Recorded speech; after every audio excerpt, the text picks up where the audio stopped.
Isaiah chapter 40. Comfort, comfort my people, says your God. Speak tenderly to Jerusalem, and proclaim to her that her hard service has been completed, that her sin has been paid for, that she has received from the Lord's hand double for all her sins. A voice of one calling. In the wilderness, prepare the way for the Lord. Make straight in the desert a highway for our God. Every valley shall be raised up, every mountain and hill made low.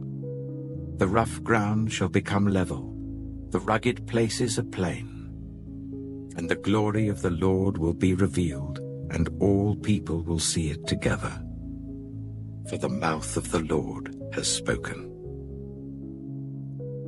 A voice says, "Cry out." And I said, "What shall I cry?" All people are like grass, and all their faithfulness is like the flowers of the field. The grass withers and the flowers fall, because the breath of the Lord blows on them. Surely the people are grass. The grass withers and the flowers fall, but the word of our God endures forever. You who bring good news to Zion, go up on a high mountain.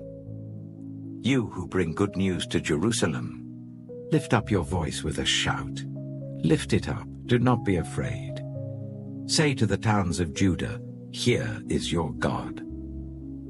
See, the sovereign Lord comes with power, and he rules with a mighty arm.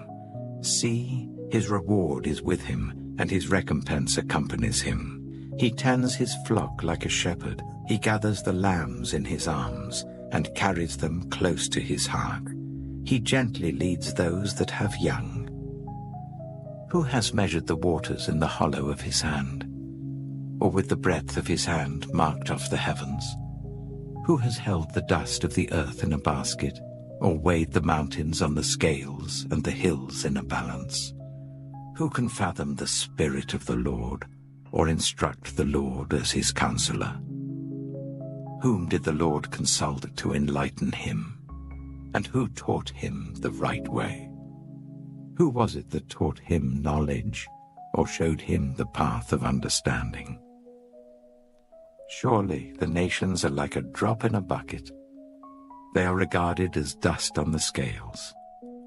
He weighs the islands as though they were fine dust. Lebanon is not sufficient for altar fires, nor its animals enough for burnt offerings. Before him, all the nations are as nothing. They are regarded by him as worthless and less than nothing. With whom, then, will you compare God? To what image will you liken him? As for an idol, a metal worker casts it, and a goldsmith overlays it with gold, and fashions silver chains for it. A person too poor to present such an offering selects wood that will not rot. They look for a skilled worker to set up an idol that will not topple. Do you not know? Have you not heard? Has it not been told you from the beginning? Have you not understood since the earth was founded? He sits enthroned above the circle of the earth, and its people are like grasshoppers. He stretches out the heavens like a canopy and spreads them out like a tent to live in. He brings princes to naught and reduces the rulers of this world to nothing. No sooner are they planted, no sooner are they sown, no sooner do they take root in the ground, than he blows on them and they wither, and a whirlwind sweeps them away like chaff. To whom will you compare me, or who is my equal? Says the Holy One. Lift up your eyes and look to the heavens. Who created all these? He who brings out the starry host one by one, and calls forth each of them by name.